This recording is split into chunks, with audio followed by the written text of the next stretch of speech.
Ça tourne. Bonjour, comment allez-vous? Est-ce que vous passez une belle semaine? Je l'espère, je vous souhaite bien en forme. Aujourd'hui, j'ai envie de vous parler de la motivation. Euh, Qu'est-ce que c'est pour vous la motivation? Eh bien, pour moi, c'est comme une impulsion interne, un mouvement qui vient de l'intérieur, qui me pousse à agir, en tout cas à aller dans le sens de certaines actions et dans un but précis. Par exemple, je vais avoir de la motivation tout d'un coup pour aller courir. Pourquoi? Alors, ce qui est intéressant, c'est de se brancher sur le pourquoi. Pourquoi j'ai envie de faire telle ou telle activité? Qu'est-ce qui me motive? Qu'est-ce qui va me mettre en mouvement? Parce qu'en fait, sans motivation, il n'y aura pas d'action. Ou en tout cas, ça va rendre l'action beaucoup plus compliquée, beaucoup plus laborieuse et pénible. Donc se brancher sur le pourquoi, c'est quelque chose qui est assez intéressant, dont j'ai pris conscience il y a peu de temps, grâce à des personnes qui m'ont mis le, le focus là-dessus. Le pourquoi. Qu'est-ce qui m'anime? Pourquoi j'ai envie de faire les choses? Moi, par exemple, ces vidéos, qu'est-ce qui m'anime derrière? Qu'est-ce qui me motive à les faire? Bah, c'est l'envie profonde de partager, de transmettre des notions, des concepts qui me semblent importants, intéressants, surtout dans le domaine de la psychologie, vous avez remarqué, et du développement personnel. Des notions qui m'intéressent, des outils, euh, voilà, des sujets vraiment qui me tiennent à cœur et qui me semblent aidants dans la vie pour se sentir mieux, pour s'accomplir et se réaliser. Donc la motivation, c'est notre moteur finalement, moteur à passer à l'action. Alors quand c'est quelque chose, quand c'est une action, une activité qui nous plaît, c'est plus facile. Là en général, il y a de la motivation. Euh, Moi par exemple, je vous donne des exemples précis, personnels, comme ça peut peut-être éclairer. Euh, Là, je reprends la salsa, c'est une activité que j'adore. Je sais que surtout en allant vers l'hiver, j'ai en général un petit peu de mal à me motiver, à me bouger. Quand il fait froid dehors, je me dis oh, je resterai bien à la maison au chaud. Et en même temps, je sais très bien que si j'y vais, ça va me faire du bien, ça va me mettre en joie, ça va me faire plaisir. Pourquoi? Parce que j'aime la musique de la salsa, j'aime la danser, j'aime voilà, partager une activité avec du monde, etc. Donc ça a plein de bienfaits. Donc si je me reconnecte, si je sens que j'ai cette partie de moi qui freine, qui a envie de rester sur le canapé au chaud, bon, pour l'instant c'est pas encore le cas, c'est encore c'est juste, tout juste la rentrée, mais je sais qu'en allant vers l'hiver, je risque d'avoir ce problème-là. Donc comment je vais faire? Je vais me brancher sur qu'est-ce que ça va m'apporter, comment je vais me sentir après y être allée. Ah bah ouais, je vais être contente, je vais me sentir légère, je vais me sentir bien dans mon corps parce que je me serai dépensée, parce que je me serai ancrée avec une activité physique, avec de la danse, parce que j'y aurais pris du plaisir parce que j'aime ça, etc.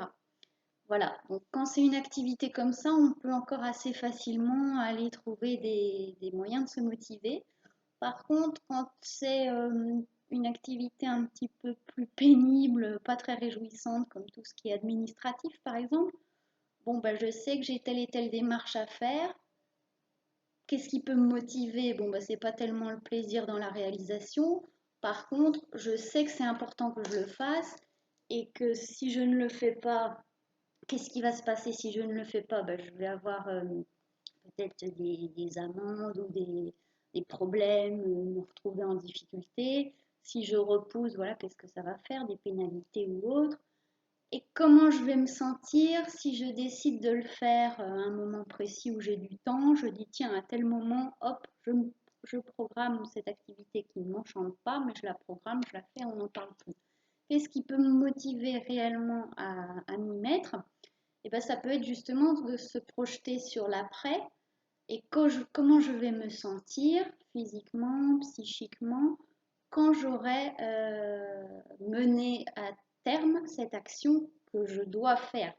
J'essaye d'enlever les je dois, c'est vrai, mais euh, qui est importante, que j'ai besoin de faire pour, voilà, parce que ça fait partie de certains impondérables, certaines choses, voilà, un petit peu des passages obligés, quoi, pas forcément très sympa. Eh bien, je vais me projeter sur le comment je vais me sentir une fois que ça sera fait. Ben, je serai soulagée, je me sentirai légère, j'aurai enlevé un poids de mon esprit, un poids de ma to-do list pour ceux qui font des to-do list, voilà, ou des listes. Moi, je me mets à écrire sur une petite ardoise les choses que j'ai à faire. Alors, il y a des choses qui sont sympas et d'autres moins sympas. Donc, comment, voilà, je peux nourrir cette motivation quand c'est une activité qui me plaît, que j'ai choisi en plus délibérément de faire, c'est plus facile, vous en conviendrez. Par contre, des fois, on a quand même besoin de nourrir un petit peu cette motivation, cet élan intérieur, cette dynamique. Et bien quand ce sont des tâches moins agréables, là, il y a aussi besoin d'aller nourrir la motivation, surtout de faire taire le mental qui va très vite nous trouver des raisons pour ne pas le faire, pour nous mettre finalement en difficulté. C'est pas son but premier, mais au final, c'est ça qui va se passer. C'est-à-dire que si je repousse trop, quand je procrastine trop une action qui est importante pour mon bien-être et mon équilibre et que je dois faire pour X raisons, voilà, j'ai à faire cette action-là, et ben finalement, ça va me générer des difficultés. Et le mental est très fort pour nous trouver des oui, mais je ferai ça plus tard, là j'ai autre chose à faire. Oh, puis demain j'aurai le temps, etc. Je pense que vous connaissez cet art de la procrastination, moi je le connais bien. Et donc la bonne nouvelle, c'est qu'il existe des moyens pour se motiver. Donc là, je vous en ai donné quelques-uns, se brancher sur le comment je vais me sentir une fois que ça sera fait, le pourquoi j'ai envie de faire les choses aussi, quelle est la raison derrière je dois j'ai à faire cette activité-là, pourquoi j'ai à la faire, qu'est-ce qui va se passer si je ne la fais pas et qu'est-ce qui va se passer si je la fais là aujourd'hui ou rapidement et que je fixe un moment pour m'y mettre. Et puis il y a une petite technique, merci à Sophie Lemosov, avec qui j'ai fait du coaching, avec qui je continue à faire du coaching et qui est vraiment une belle personne et qui m'a fait découvrir beaucoup de beaux outils, y compris le 5, 4, 3, 2, 1. Alors, qu'est-ce que c'est que ça? Je ne vais peut-être pas très bien en parler, moi, certainement qu'elle en parlerait mieux. En tout cas, j'ai une action, par exemple, administrative, vraiment que je repousse et je me dis là, il est temps que je le fasse. Eh bien, je vais décompter tranquillement, comme 5 secondes. 5, 4, 3, 2, 1, et je m'y mets, je démarre cette action. Bien sûr, ça implique d'avoir préparé avant les... Ça peut impliquer d'avoir à préparer les choses dont j'ai besoin pour faire cette action, ou pas d'ailleurs, mais en tout cas, il se passe quelque chose au niveau du cerveau et du mental. Ce 5, 4, 3, 2, 1, il vient faire switcher un petit peu le mental qui va arrêter son discours et on va pouvoir plus facilement passer à l'action. Et la personne qui s'est aperçue de ça, donc je n'ai plus son nom, là, puis je ne l'ai pas noté, en fait était en dépression profonde, elle n'arrivait pas à se lever le matin et un jour elle est tombée à la télé sur le décollage d'une fusée avec ce décompte là 5, 4, 3, 2, 1. Et si j'ai bien retenu, Sophie nous dira si tu regardes la vidéo. Et donc elle a décidé qu'elle allait utiliser ce décompte le matin pour se lever et apparemment ça a marché alors qu'elle était dans un état assez de dépression assez sévère, quoi. Donc voilà. Donc un autre moyen d'alimenter, de nourrir la motivation. Et puis vraiment, moi j'ai envie de vous dire en dernier élément, et on pourrait en dire plein d'autres, c'est qu'est-ce qui vous met en joie? Alors là, bien sûr, je parle de la motivation plutôt pour des activités plaisantes. Du coup, ça va marcher moins bien pour le ménage, quoique, sauf si faire le ménage vous met en joie. pareil, on peut toujours se dire, ouais, mais si je m'y mets, quels vont être les bénéfices après? Ah ben, je me sentirai bien parce que je serai dans une maison propre, rangée, qui sent bon. Et c'est vrai que quand je l'ai fait, j'ai trouvé ça agréable et je me suis sentie bien. Donc vraiment, si on se branche sur l'après, sur les sensations, des sensations que notre cerveau connaît déjà, que notre corps et notre cerveau connaissent et qui sont positives et agréables, ça va vraiment aider à passer à l'action.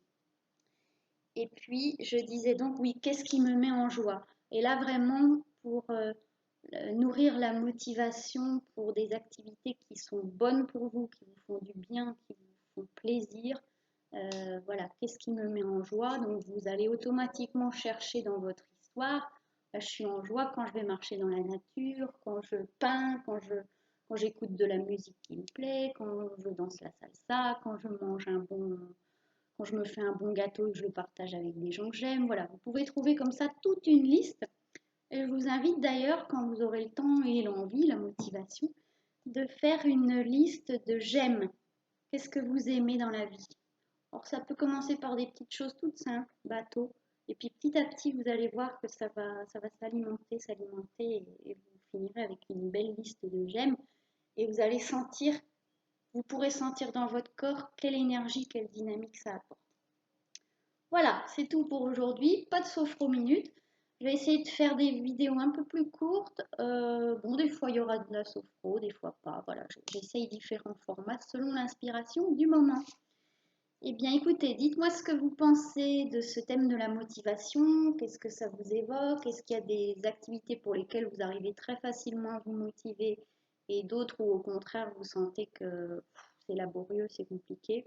Comment vous faites? Quelles sont vos stratégies? Est-ce qu'il y en a parmi celles que j'ai citées que vous utilisez ou d'autres? Et est-ce que celles que j'ai citées vous semblent intéressantes? Voilà. Et c'est surtout bien sûr à pratiquer au quotidien. Eh bien écoutez, très belle journée, belle fin de semaine et à bientôt.